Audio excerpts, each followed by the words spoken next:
நம்மளும் கடந்த ஆட்சியாளர்கள் நமக்கு 10.5 விழுக்காடு வன்னியர்களுக்கு கொடுத்தார்கள். அதை சூழ்ச்சி செய்து அதை நீதிமன்றத்துக்கு சென்று அதை முடிச்சு விட்டார்கள். இந்த ஆட்சி திமுக ஆட்சியை சரியான வாதத்தை முன்வைக்கவில்லை நீதிமன்றத்தில். அதனாலதான் நம்ம நீதிமன்றத்திலையும் தமிழ்நாட்டிலையும் சரி, ஆனால் உச்ச நீதிமன்றத்திலையும் இன்னும் கொஞ்சம் செஞ்சிருக்கலாம். அந்த தீர்ப்பு உச்ச நீதிமன்ற தீர்ப்பு கொடுத்த பிறகு மருத்துவர் ஐயா அவர்களும் நானும் பல முறை தமிழ்நாட்டு முதலமைச்சர் மு க ஸ்டாலின் அவர்களை பல முறை நேரிலே சந்தித்து எத்தனையோ முறை வலியுறுத்தணும். ஒவ்வொரு முறையும் முதலமைச்சர் ஸ்டாலின் அவர்கள் என்ன சொன்னாரு, நிச்சயமாக நான் வன்னியர்களுக்கு உள்ஒதுக்கீடு தருகிறேன், உறுதியாக தருகிறேன், நிச்சயமாக தருகிறேன், நீங்க தைரியமாக செல்லுங்கள், தேவைப்பட்டால் தனியாக ஒரு சட்டமன்ற கூட்டத்தொடரை நான் இதற்காக நான் அழைப்பேன் அமைப்பேன் என்றெல்லாம் எங்களிடம் உறுதி கொடுத்தார். அப்போ ஐயா கிட்ட நான் சொன்னேன், ஐயா இவங்க கொடுப்பாங்களான்னு சந்தேகமா இருக்கு, நம்ம போராட்டம் பண்ணலான்னு. உடனடியாக ஐயா சொன்னாரு, இல்லப்பா எப்படியாவது ஸ்டாலின் முதலமைச்சர் கொடுக்குறேன்னு சொல்லிட்டாரு, நம்ம போராட்டம் இப்ப வேண்டாம், பார்க்கலாம், பார்த்து பண்ணிக்கலாம் அப்படின்னு பார்த்து பண்ணிக்கலாம் சொல்லி இப்படி கழுத்தறுத்து கடைசி நிமிஷத்துல கழுத்தறுத்துட்டு இப்போ இல்ல எங்களுக்கு கணக்கெடுப்பு நடத்தணும், அது மத்திய அரசு தான் நடத்தணும். யாரையா ஏமாத்துறீங்க? கணக்கெடுப்பு மத்திய அரசு நடத்தணுமா? ஆந்திராவில் நடத்திட்டு இருக்கிறாங்க, தெலுங்கானா நடத்தி முடிச்சு இடஒதுக்கீட உயர்த்திட்டாங்க, கர்நாடகாவில் நடத்தி முடிச்சிருக்கிறாங்க. இன்னைக்கு கர்நாடகா முதலமைச்சர் சொல்லியிருக்கிறாரு, மீண்டும் ஒரு புதிய கணக்கெடுப்பு நடத்துவோம்னு இன்னைக்கு கர்நாடகா முதலமைச்சர் சொல்றாரு. பீகார்ல நடத்தி முடிச்சு அதை முடிவு பண்ணிட்டாங்க, ஒரிசால நடத்திட்டு இருக்கிறாங்க, தெலுங்கானா நடத்தி முடிச்சுட்டாங்க, ஜார்க்கண்ட்ல நடத்திட்டு இருக்கிறாங்க. இவ்வளோ மாநிலத்துல இந்தியாவில் நடத்துறாங்க. ஆனா நம்மால் ஸ்டாலின் அவர்களுக்கு மட்டும் எங்களுக்கு அதிகாரம் இல்லைங்கோ, எங்களுக்கு தெரியாதுங்கோ, ஏன்னா தமிழ்நாடு இந்தியாவில் இல்லைங்கோ, ஜப்பான் நாட்டில் இருக்குங்கோ தமிழ்நாடு. யார் சொல்றது? முதலமைச்சர் ஸ்டாலின். யாரையா ஏமாத்துறீங்க?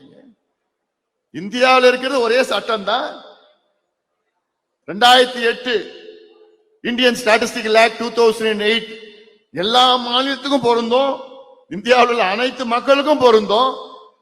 அந்த சட்டத்தின் கீழ் தான் தெலுங்கானா, ஆந்திரா, கர்நாடகா, ஒரிசா, ஜார்க்கண்ட், பீகார்ல கணக்கெடுப்பு நடத்தினாங்க. ஆனா முதலமைச்சருக்கு மட்டும் அது எட்டல, தெரியல. இதெல்லாம் தெரிஞ்சும் தெரியாமல நடிச்சிட்டு இருக்கிறாங்க.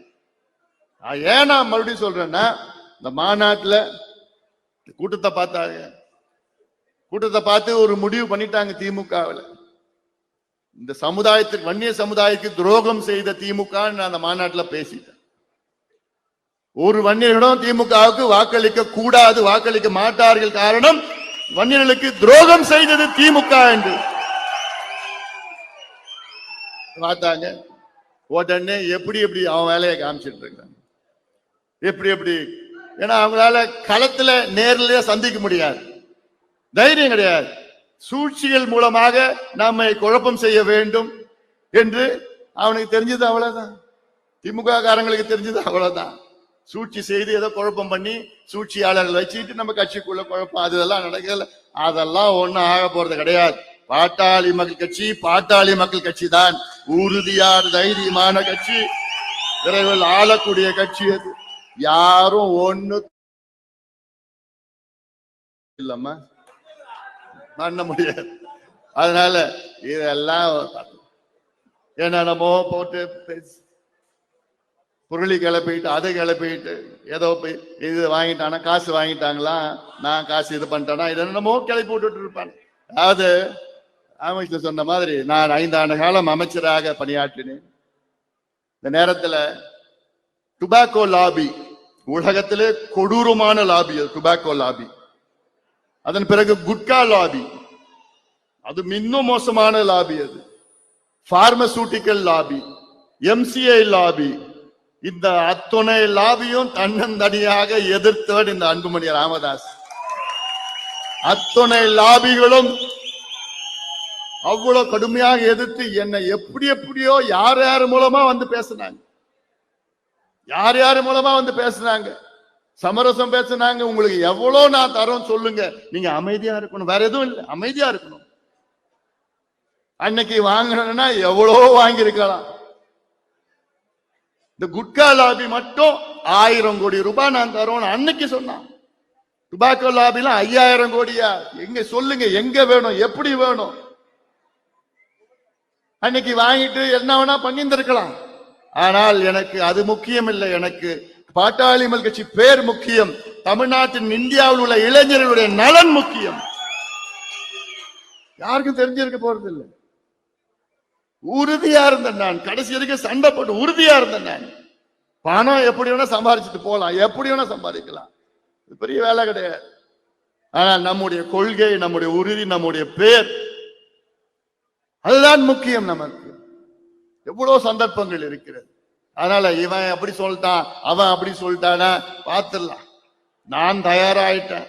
இன்னும் 8 மாதத்துல இந்த கொடுங்கோல் திமுக ஆட்சியை வீட்டுக்கு அனுப்ப வேண்டும், வீட்டுக்கு அனுப்ப வேண்டும். அதுக்கு நேரம் வந்து விட்டது. அது தெரிந்தும் தெரியாமல் நடித்துக் கொண்டிருக்கின்றார் முதலமைச்சர் அவர்கள். முதலமைச்சர் இன்னைக்கு புரோகிராம் போடுறார். காலையோட பேசின போறாரா, ஏமா என்னம்மா மகிழ்ச்சியா இருக்கிறீங்களாமான்னு கேட்கிறாராம். வார்த்தை ஏன் உங்களை வந்து கேட்கறது, கேட்டா சொல்ல போறீங்க. மகிழ்ச்சியா இருக்காங்களாம் தமிழ்நாட்டு மக்கள். அப்படியா? நீங்க ரோட்ல போங்க, மார்க்கெட், திருப்பத்தூர் மார்க்கெட்டு போங்க, யாராவது ஒருத்தர் சும்மா யாராவது போயிட்டு எங்க இந்த ஆட்சி எப்படி செய்யறாங்கன்னு வாயில கெட்ட வார்த்தையில பேசிட்டு போறான், திட்டிட்டு போறான். அதுதான் உண்மை, இதுதான் உண்மை. ஆட்சியா நடக்குதுயா, ஆட்சியா நடக்குது. ஆட்சின்னு எதுவுமே கிடையாதுயா, நிர்வாகம் எதுவுமே கிடையாதுயா, சட்டம் ஒழுங்குன்னு எதுவுமே கிடையாது. எங்க பார்த்தாலும் லஞ்சம், ஊழல், விவசாயிகள் அப்படியே கோபத்துல, ஆத்திரத்துல இருக்கிறாங்க. எல்லாத்துக்கும் மேல பெண்கள் இன்னைக்கு அப்படியே கோபத்தில் இருக்கின்றார்கள். அதற்கு மேல இளைஞர்கள் ஆத்திரத்தும் கோபத்தில் இருக்கின்றார்கள். ஏன்? இந்த சமூக நீதிக்கு எதிரான ஆட்சி, ஊழல் ஆட்சி, இளைஞர்களுக்கு எதிரான ஆட்சி, விவசாயிகளுக்கு எதிரான ஆட்சி, இதை அகற்ற வேண்டும், அகற்ற வேண்டும் என்ற முடிவோடு தமிழ்நாட்டில் அத்துணை இளைஞர்களும் இருக்கின்றார்கள். அதற்காகத்தான் வருகின்ற ஜூலை மாதம் 25ஆம் நாள் நம்முடைய இனமான காவலர், சமூக நீதி போராளி மருத்துவர் ஐயா அவர்களுடைய பிறந்த நாள், பசுமை தாயகம் நாள் அன்று ஒரு நடைபயணத்தை நான் மேற்கொள்ள இருக்கின்றேன். நடைபயணம். இந்த நடைபயணம் ஒரு நோக்கம், தமிழக மக்களின் உரிமை மீட்பு பயணம். தமிழக மக்களின் உரிமை மீட்பு பயணம் 100 நாள். இந்த நடைபயணம் நம்முடைய சென்னை அருகில் உள்ள திருப்போரூர் முருகனுக்கு ஒரு கும்பிடு போட்டுட்டு அப்போ நம்ம நடைபயணத்தை நான் தொடங்க இருக்கிறேன். நான் தமிழ்நாடு முழுவதும், கன்னியாகுமரியில் இந்த கும்மிடி பூண்டி, அந்த கோயம்புத்தூர், எல்லா இடத்துக்கும் நான் போறேன். நான் எதுக்கு நான் போறேன்னா, நம்முடைய உரிமைகள் நிறைய இருக்கு.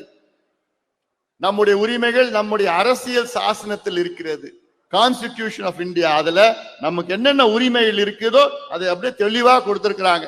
அதுல 10 முக்கியமான உரிமைகளை எடுத்து இந்த உரிமைகளை நமக்கு அளிக்க வேண்டும், கொடுக்க வேண்டும் தமிழக அரசு என்று, அதற்காக நம் உரிமைகளை மீட்டெடுக்க வேண்டும் என்ற நோக்கத்திலே நடைபயணத்தை நான் மேற்கொள்ள இருக்கின்றேன். இப்ப எல்லா ஊருக்கெல்லாம் வரவும் நான் ப்ரோக்ராம்லாம் போட்டு வரப்போறேன். நான் ஏன்னா நிறைய பேருக்கு என்ன உரிமைகளே தெரியல. எவ்வளவு உரிமைகள் அரசியல் சாசனத்தில் இருக்கு. அந்த உரிமைகளை தமிழக அரசோ, இந்திய அரசோ, அந்தந்த மாநில அரசோ மக்களுக்கு கொடு. முதலமைச்சர் ஸ்டாலின் அவர்களுக்கு அது மாதிரி ஏதாவது உரிமைகள் தெரியுதா? இல்ல. இன்னைக்கு பார்த்தா கல்லணையில போயிட்டு அங்க தண்ணியை திறந்து விடுறாராம். அது திமுக காரங்க கொண்டாடுறாங்க. முதலாக அவங்க சொல்லது பார்த்தா உலகத்திலேயே முதல் முறையாக ஒரு முதலமைச்சர் கல்லணையிலிருந்து தண்ணீரை திறந்து விட்டார். ஏயா இந்த வேலை முதலமைச்சர் வேலையாது? இது அங்க வேலை செய்யற அங்க வாட்டர் போர்டு எக்ஸிகியூட்டிவ் ஆபிசருடைய வேலை. அது எக்ஸிகியூட்டிவ் ஆபிசர் வந்து அவர் தான் தண்ணி திறந்து விடணும், அவர் தான் வேலை. அது முதலமைச்சர் அப்படியே திறந்துட்டார். மேட்டூர் அணையை முதலமைச்சர் அந்த தண்ணியை திறந்து விட்டாரு. ஏன் அந்த மேட்டூர் டேம் உடைய அங்க இருக்கிற இஓ உடைய வேலையாது? இது முதலமைச்சரோட வேலையா? இது அந்த காலத்துல வெள்ளக்காரன் அந்த டேம்லாம் வந்து கண்ட்ரோல்ல வச்சிருந்தான். ஏன் கண்ட்ரோல் பண்ணி வச்சிருந்தான்னா அப்பதான் அங்க கீழே இருக்கிற மக்களை கண்ட்ரோல் பண்ண முடியும். அந்த காலத்துல வெள்ளக்காரன் கண்ட்ரோல் பண்ணி வச்சிருந்தான். அவன் சொல்ற நாளைக்கு தான் திறக்கணும், எல்லாம் இருக்குது, எல்லாம் இருந்தது. இப்போ டேம் எப்ப திறக்கணும், என்ன திறக்கணும், அது முதலமைச்சர் அனுமதி கொடுக்கணுமா, அந்த அமைச்சர் வந்து போனோமா? அதனாலதான் எவ்வளோ நம்ம வெள்ள பாதிப்புகள், பல பாதிப்புகள் நமக்கு வந்திருக்கு. கடந்த காலம் அனுபவம் நமக்கு இருக்கு. அவங்கவுங்க வேலையை அவங்கவுங்க பார்க்கணும், அவ்வளவுதான். முதலமைச்சர் வேலையை முதலமைச்சர் பார்க்கட்டும். முதலமைச்சர் வேலை என்ன? இன்னைக்கு சட்டம் ஒழுங்கு பொறுப்பு யாரு? முதலமைச்சர். காவல்துறை பொறுப்பு யாரு? முதலமைச்சர். சட்டம் ஒழுங்கு தமிழ்நாட்டில் நிலையா இருக்கா? இருக்குதா? முதல்ல நம்ம கட்சிக்காரர் சக்கரவர்த்தி வழக்கறிஞர் சோளிங்கர்ல கிட்டத்தட்ட 6 நாளுக்கு முன்பு துப்பாக்கியில கொடூரமான முறையில சுட்டுக் கொல்லப்பட்டார். துப்பாக்கியில். இந்த மாதிரி கலாச்சாரத்தை பாருங்க, எங்க இருக்கு இந்த கலாச்சாரம்? தமிழ்நாட்டு கலாச்சாரம். வட இந்தியாவில தான் இதை நம்ம கேள்விப்பட்டோம். இங்க பார்த்தா பைக்ல போயிட்டு பின்னாடி பைக்லயே இன்னொருத்தர் 2 பேர் போட்டு திட்டமிட்டு துப்பாக்கியில சொல்றாங்கன்னா எவ்வளவு மோசமான ஒரு கலாச்சாரம். இதற்கு யார் பொறுப்புனா தமிழ்நாட்டின் முதலமைச்சர் ஸ்டாலின் அவர்கள் தான் பொறுப்பு. எவ்வளவு மோசம். இது போன்று அடுக்கிக் கொண்டே போகலாம். இதெல்லாம் விட்டுட்டு ரோட் ஷோ போறாராம். Road show. அதனால இதெல்லாம் சும்மா அவங்களுக்கு எல்லாம் அதை செட் பண்ணி வச்சுக்கிட்டு அவங்களுக்கு கட்சிக்காரங்க ஒரு 10 பெண்களை அவங்க செட் பண்ணி ஐயம்மா கேட்பாராம், என்னம்மா நல்லா இருக்கீங்களாம்மா, மகிழ்ச்சியா இருக்கீங்களாம்மா? ஐயா நாங்க மகிழ்ச்சியா இருக்கிறோம் ஐயா, நாங்க மகிழ்ச்சியா இருக்கிறோம். ஏன்னா எங்க தெருவில் 2-3 சாராய கடை இருக்குது ஐயா. அந்த ஒவ்வொரு பக்கம் அந்த சாராய கடையை போறப்போ அங்க ரோட்ல குடிச்சிட்டு படுத்துட்டு இருக்காங்க ஐயா. அங்கெல்லாம் நாங்க வரப்போ போறப்போ எங்க பெண்கள் எல்லாம் கிண்டல் பண்ணிட்டு இருக்காங்க ஐயா. இது யாராவது சொல்லுவாங்களா மகிழ்ச்சியா இருக்கிறோம்னு? யாரையா சொல்லுவா உங்களுக்கு? உங்க ஆட்சியை யாரையா மகிழ்ச்சியா இருக்குன்னு சொல்றது? நீங்க கொடுக்குற 1000 ரூபாய் வச்சுட்டா மகிழ்ச்சி ஆயிட முடியுமா? 1000 ரூபாய் எங்க காலையில கொடுத்து சாயங்காலம் எங்க போகுது 1000 ரூபாய்? அதே டாஸ்மாக் கடைக்கு தான் போகுது. வீட்டுக்காரன் புள்ள அப்பா புடிங்க எடுத்துட்டு போய் டாஸ்மாக்ல போய் குடிச்சிட்டு வந்துடுறாங்க. யாருக்கே வேணும் உங்க 1000 ரூபாய்? இந்த பிள்ளைங்களுக்கு படிப்பு கொடு, படிச்ச பிள்ளைங்களுக்கு வேலையை கொடு. அவன் சுயமரியாதையோடு சம்பாதிச்சுட்டு அவங்க அப்பா அம்மா வாழ வைப்பான், சந்தோஷமா இருப்பான், வீடு கட்டுவான், வாண்டி வாங்குவான். சுயமரியாதை நாங்க வாழணும். அதுக்கு எங்களுக்கு சமூக நீதி வேணும் ஐயா. நீ கொடுக்குற 1000 ரூபாய் வேணாம் ஐயா. அதான் நமக்கு வேணும். அதான் சமூக நீதி. அதை கொடுக்க துப்பு இல்லை உங்களுக்கு. ஊரா போய் மகிழ்ச்சியா இருக்கீங்களா? மகிழ்ச்சியா இருக்கீங்களா? என்ன மகிழ்ச்சி? நாசப்படுத்திட்டானுங்க. நாசமா போச்சு தமிழ்நாடு. தமிழ்நாட்டை பேரை மாத்தி குடிகார நாடு, கஞ்சா நாடு, போதை நாடா மாத்திட்டு போங்களேன். எங்க பார்த்தாலும் கஞ்சா போதை, கஞ்சா போதை. இது காவல்துறைக்கு தெரியாம ஒண்ணுமே கிடையாது, தெரிஞ்சுதான் நடக்குது. அதனால்தான் இந்த உரிமைகளை மீட்டெடுக்க, இந்த உரிமைகள் என்ன? முதல் சமூக நீதிக்கான உரிமை, ரைட் டு சோசியல் ஜஸ்டிஸ். இதுல எல்லாமே அடங்கும்.